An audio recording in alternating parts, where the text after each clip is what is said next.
prioritas dari apa sih sedang yang dilakukan oleh KPK sekarang? Sebab kalau dilihat dari aktor ya, dilihat dari masa, dilihat dari kerugian negara, bahkan ini nggak ada kerugian negaranya kan sebetulnya karena itu kasus suap ya.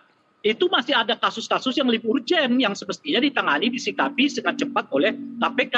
Ya. Termasuk kan yang terakhir ini isu yang menarik itu adalah soal ada dugaan aparat penegak hukum yang melakukan pungutan secara tidak sah kepada penonton-penonton dari luar negeri terkait dengan konser di Indonesia. Kan itu memalukan sekali bangsa kita ini gitu loh. Udah sampai ke luar negeri bagaimana perilaku yang tidak elok dilakukan dan ditampilkan oleh aparat penegak hukum yang kenyataannya sekarang masih dalam ranah kode etik gitu loh. Belum sampai ke tingkat pidananya gitu kan. Nah apakah KPK misalnya nggak tertarik itu melihatnya, mengusutnya, dan sejauh apa sebetulnya proses itu sampai kok bisa masif ya massal seperti itu terjadi dengan nilai yang sangat fantastis ya yang dikorek dari peserta kongres yang datangnya dari luar negeri gitu loh.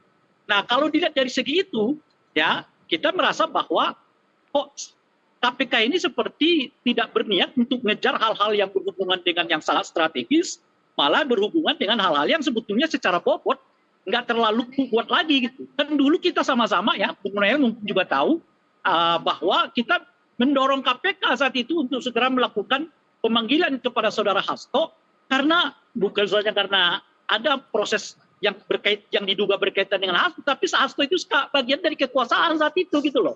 Jadi kan sebetulnya kan KPK ini menjadi menarik kalau ia justru lebih kuat kepada kekuasaan dibandingkan yang sebalik-sebaliknya gitu. Nah sekarang kita lihat model pendekatannya agak beda nih. KPK kalau berhubungan dengan kasus yang sebetulnya bobotnya nggak terlalu tinggi gitu ya, di luar kekuasaan pula. Sekarang pelaku-pelakunya itu seperti tegas sekali. Tapi terhadap kasus-kasus yang kita hubungkan itu tadi, misalnya ada kasus Blok Medan ya, ada Safirin Nur ya, ada soal dugaan gratifikasi, ada soal aparat penegak hukum yang melakukan pungutan liar ya dan sebagainya itu kok seperti tidak ada respon KPK yang cepat padahal sudah di mana-mana beritanya bertebaran sedemikian rupa gitu ya. Nah ditambah dengan kenyataannya gitu ya. Nah ini tentu kenyataan dalam logika hukumnya ini nih sudah hampir 5 hari ya belum terdengar nih Harun Masikunya di mana gitu loh. Jadi kan agak aneh ini Harun Masikunya nggak ketangkap, penyertanya ditangkap gitu loh kira-kira. Kan logika hukumnya agak terbalik. Mestinya tangkap dulu ya pemeran utamanya, baru penyertanya diikut sertakan. Ini yang kita tunggu nih KPK kalau dalam seminggu 2 minggu ini misalnya nggak ada kejelasan Harun Masiku, sementara saat yang bersamaan ia menetapkan ya pelaku baru di dalam kasus ini, makin menguatkan asumsi kita yang pertama, KPK ini mau ngejar siapa sih sebenarnya gitu loh kira-kira kan. Nah apakah berarti ini mungkin Bang Rey menjawab anggapan bahwa ditundanya penangkapan Harun Masiku ini sebagai politik penyanderaan di mana pihak-pihak lain terlebih dahulu yang dilakukan penindakan oleh KPK baru menangkap Harun Masiku. Apakah itu menjawab itu? Ya itu dia, makanya kita tunggu nih 2 minggu ini gitu loh. Sebab kan asumsinya begini ya, Hasto itu didelik oleh KPK karena dianggap dia menghalang-halangi proses penyidikan. Kira-kira gitu ya. Dan mungkin keterkaitan dengan menghalang-halangi upaya untuk penegakan hukum terhadap saudara Harun Masiku, alias mungkin bahasa yang lain Hasto itu diduga ya dibalik hilangnya Harun Masiku. Kira-kira begitu. Itu mungkin terjadi kalau Hastonya sedang berkuasa. Nah ini kan sudah hampir 1,5 tahun Hasto di luar kekuasaan itu, bahkan berseberangan dengan kekuasaan, tapi KPK belum juga bisa mencari, menentukan, apalagi menangkap saudara Harun Masiku. Padahal sebelum-sebelumnya KPK sudah mengatakan Harun Masiku sudah dalam cakan kita, Harun Masiku sudah dalam radar kita, Harun Masiku tinggal menunggu waktu untuk segera ditangkap, dan sebagainya. Nah ini yang jadi pertanyaan. Jadi kalau orang seperti Harun Masiku bisa hilang ya dari radar KPK, lalu orang yang dianggap oleh KPK bagian dari hilangnya saudara Harun Masiku itu tidak lagi berkuasa, ini sebetulnya yang jadi masalah apa gitu?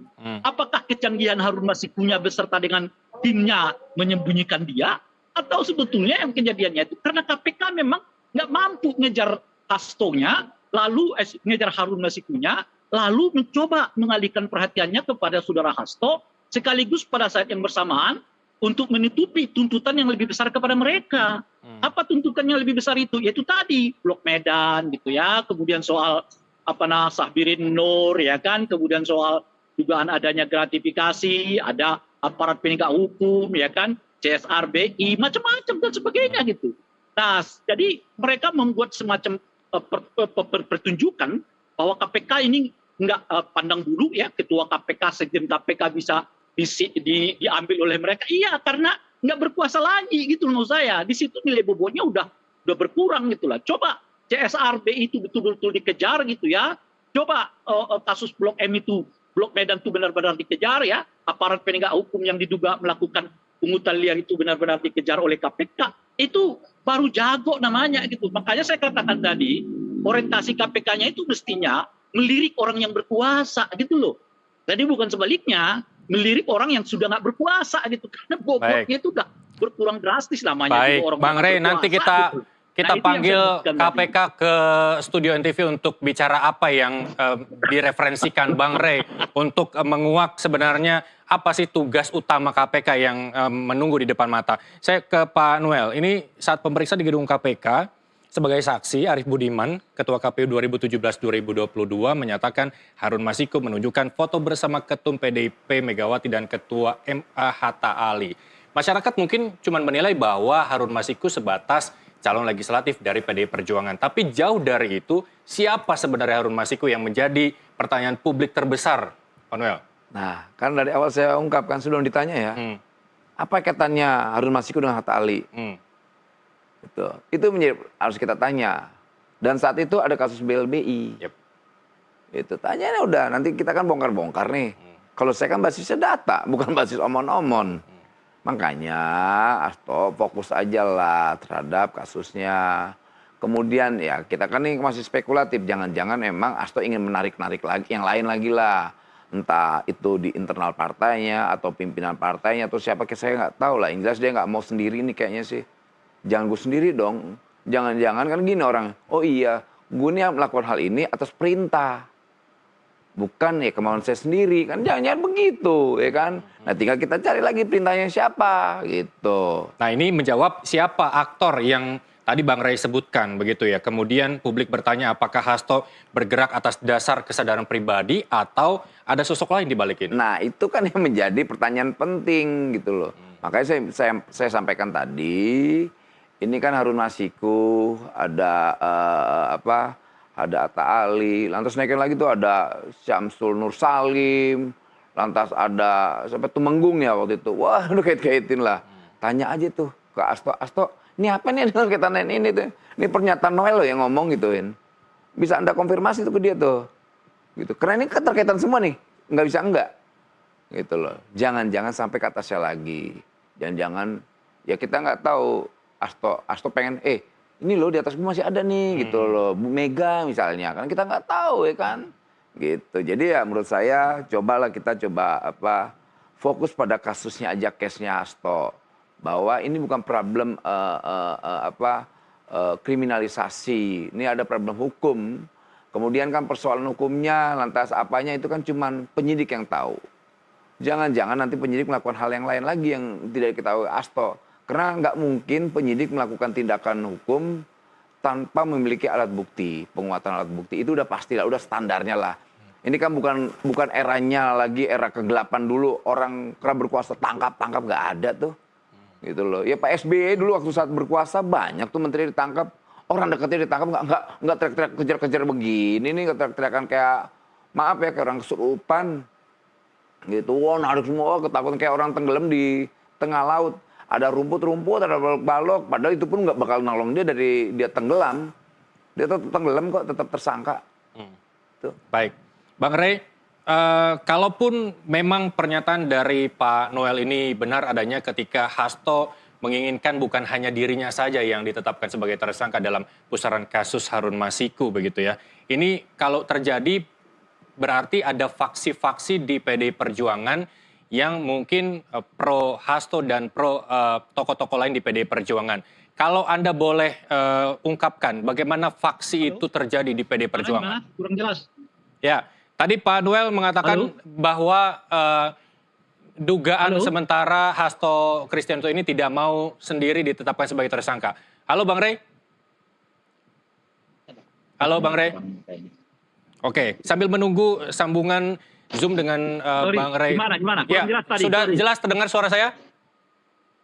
Iya, sekarang udah. Baik. Tadi Pak Noel mengatakan bahwa ada dugaan Hasto Kristianto tidak ingin ditetapkan sebagai tersangka sendiri di PD Perjuangan. Mungkin saja ada sosok-sosok lain yang diinginkan Hasto terjerat dalam pusaran kasus Harun Masiku. Jika ini terjadi, apakah memang mengisyaratkan ada faksi-faksi di PD Perjuangan yang pro dengan Hasto dan kontra dengan Hasto? Menurut Anda, sepengetahuan Anda, sepenelitian Anda, bagaimana faksi-faksi di PD Perjuangan itu ada dan terjadi? Saya nggak bicara faksi lah, karena kasus Hasto ini kasus kecil. Itu kan cuma suap yang tidak merugikan keuangan negara. Ini hanya praktek menjual belikan kewenangan yang tidak merugikan keuangan negara, itu loh. Nah, bobot dari kasus Hasto ini dulu kalau dia sedang berkuasa. Saat itu kita mendesak agar aparat dalam hal ini KPK segera memanggil saudara Hasto. Karena apa? Hubungannya dengan kekuasaan. Tadi Bung Noel udah benar tuh. Jangan-jangan ada yang lebih tinggi lagi dari Hasto, ya, yang sebetulnya diduga terlibat dalam kasus ini. Bisa jadi, ya, kalau petinggi partainya adalah dalam hal ini adalah Ibu Mega, tapi jangan lupa petinggi berkuasanya saat itu adalah Pak Jokowi, gitu loh kira-kira. Jadi ya bisa semua terjadi, gitu loh menurut saya. Makanya saat itu kita berdorong tuh. Tapi sekarang udah masalahnya itu udah, kalau di rentutan ini kasus nomor 9 gitu loh kira-kira. Nomor satunya itu CSRPI, nomor 2-nya itu kasus dugaan adanya isu Blok Medan gitu. Kasus ketiga itu aparat penegak hukum.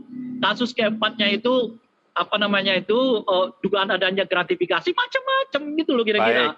Itu semuanya berhubungan dengan kerugian negara gitu, dan fantastis gitu loh kira-kira tuh. Baik, kita desak itu pengusutan tadi dalam.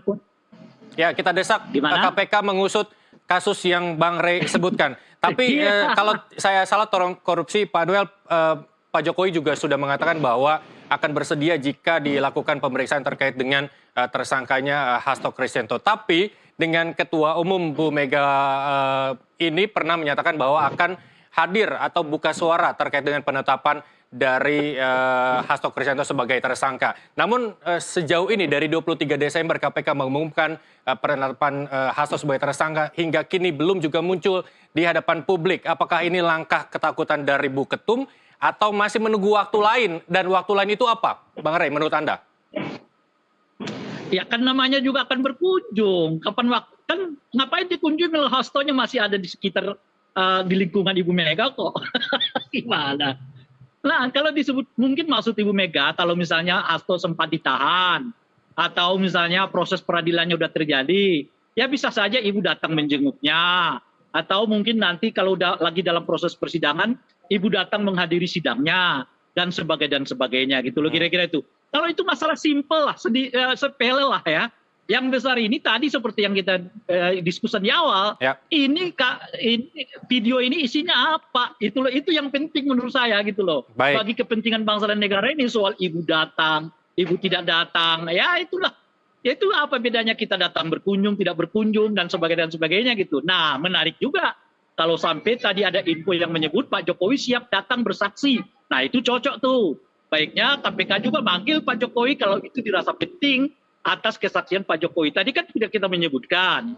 Bisa saja sebetulnya yang dimaksud itu adalah ada orang yang lebih tinggi dari Hasto. Nah, saya sudah menyebut tadi, kalau lebih tinggi dari Hasto dari partai namanya Ibu Mega.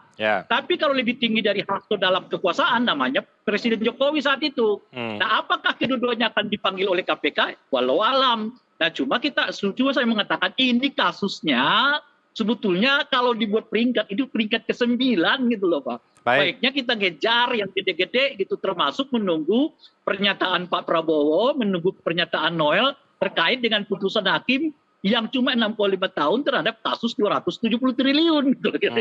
Baik, Bang Rey, ini bagaimana dengan posisi Hasto sebagai sekjen di PDI Perjuangan? Karena hingga saat ini juga kalau ini udah belum politik melakukan penggantian, ataukah apa masih menunggu langkah hukum selanjutnya seperti pra peradilan dan atau yang lainnya begitu? Iya itu kan ada kongres ya, memang mungkin nanti di kongresnya akan dilakukan pergantian. Saya kira dengan status yang diemban oleh Hasto sekarang, tentu akan sangat sulit bagi Hasto untuk menduduki kembali posisinya sebagai sekjen. Ya. Yang bisa kita nilai, yang bisa kita bayangkan itu adalah ibu mencari figur baru. Nah, siapa kira-kira? Nah, ada dua tuh menurut saya secara karakter ya, karakter yang akomodatif dan karakter yang konfrontatif gitu. Nah, kalau lihat dari Hasto itu dan ibu senang itu adalah karakter yang konfrontatif. Dalam situasi di mana Ibu Mega sedang menghadapi banyak tantangan dari luar, memang kiprah seorang sekjen itu tidak sepele, itu besar sekali. Dan tentu diharapkan sebuah sekjen yang mampu menerjemahkan pikiran-pikiran ibu dalam kerangka posisi yang berseberangan dengan pemerintah itu.